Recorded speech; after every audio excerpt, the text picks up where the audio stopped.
একজন delivery boy হঠাৎ একটি রহস্যময় মুখোশ কুড়িয়ে পায়। মুখোশটি পড়ার সাথে সাথেই সে অন্য একজন মানুষের রূপ ধারণ করে। ঠিক তখনই একটি সিস্টেম ভয়েস তাকে জানায় এই মুখোশটি সে যাকে একবার দেখেছে তাকেই রূপান্তরিত হতে পারে। এই কথা শুনেই সে বুঝে যায় এবার প্রতিশোধ নেওয়ার সময় এসেছে। কিছুক্ষণ আগেই সে দুর্ঘটনাবশত একটি ছেলের মুখোশ ফেলে দিয়েছিল। ছেলেটির বাবা ক্ষতিপূরণ হিসেবে $1000 দাবি করে, না দিলে মারধরের হুমকি দেয়। দামি পোশাক দেখে ডেলিভারি বয় বুঝে যায় ঝামেলা করলে বিপদ। বাধ্য হয়ে সে নিজের সব টাকা দিয়ে দেয়। টাকা নেওয়ার পর তারা তাকে গরিব বলে অপমান করে এবং মাত্র $3 মুখোশ মাটিতে ছুঁড়ে ফেলে চলে যায়। তখনই ছেলেটির কৌতূহল হয় এত সস্তা মুখোশের জন্য এত টাকা কেন।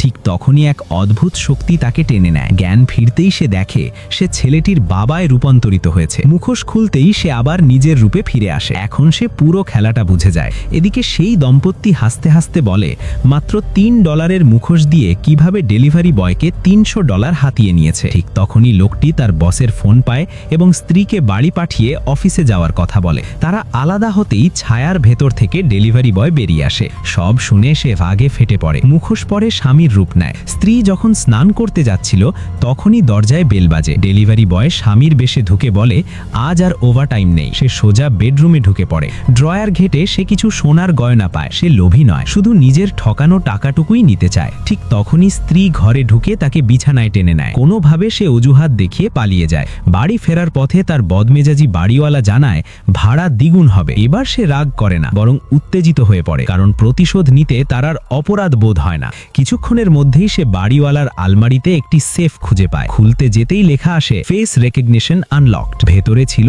$20,000। কিন্তু আনন্দ বেশি সময় টেকে না। দরজায় ধাক্কা, ঋণ আদায়কারীরা এসেছে। আজ টাকা না দিলে মারধরের হুমকি দিয়ে নেতা চলে যায় দুজন গুন্ডাকে রেখে। ডেলিভারি বয় বুদ্ধি খাটিয়ে বলে নিচে গিয়ে টাকা ধার আনবে। গুন্ডা রাজি হয়। বাইরে গিয়েই সে মুখোশ পরে গ্যাং লিডারের রূপ নেয়। গুন্ডা অবাক হলেও বিশ্বাস করে। এরপর তারা পরের বাড়িতে যায়, আর সেটাই ছিল বাড়িওয়ালার ফ্ল্যাট। তখনই সে বুঝে যায় বাড়িওয়ালা নিজেই $10 লাখ ঋণগ্রস্ত। দরজা খুলতেই বাড়িওয়ালা ভয়ে কাঁপতে থাকে।